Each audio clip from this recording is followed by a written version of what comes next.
Michele Chelo, vigilia di una gara importante contro il Muravera e gara che arriva dopo un successo straripante sul campo del Cinzia Genzano. Tu c'eri e com'è andata questa settimana? È andata benissimo, il morale è molto alto, però dobbiamo sempre tenere i piedi per terra perché adesso dobbiamo pensare al Muravera e giocando in casa non possiamo non vincere.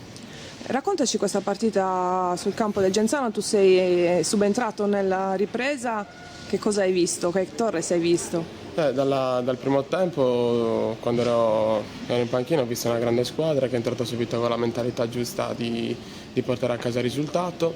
Stessa cosa ho visto lo stesso secondo tempo e quando il mister mi ha detto di entrare ho cercato di seguire la scia e per fortuna ho fatto pure gol, quindi meglio di così. E il mister l'ha ricordato, chiunque venga chiamato in causa dà il suo contributo, l'avete fatto? Sì, sì, ma è una squadra che deve vincere il campionato, non può non avere anche questi, insomma, quelli che devono entrare devono dare sempre il massimo, se no non si raggiunge niente, tutti devono essere disponibili, tutti devono essere al massimo e finora lo stiamo facendo bene.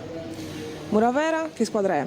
Il Muravera è una squadra molto compatta, sta facendo anche molto bene nel suo primo anno in Serie D, quindi non dobbiamo sottovalutarla e cercheremo in tutti i modi di contrastarla e di vincere la partita.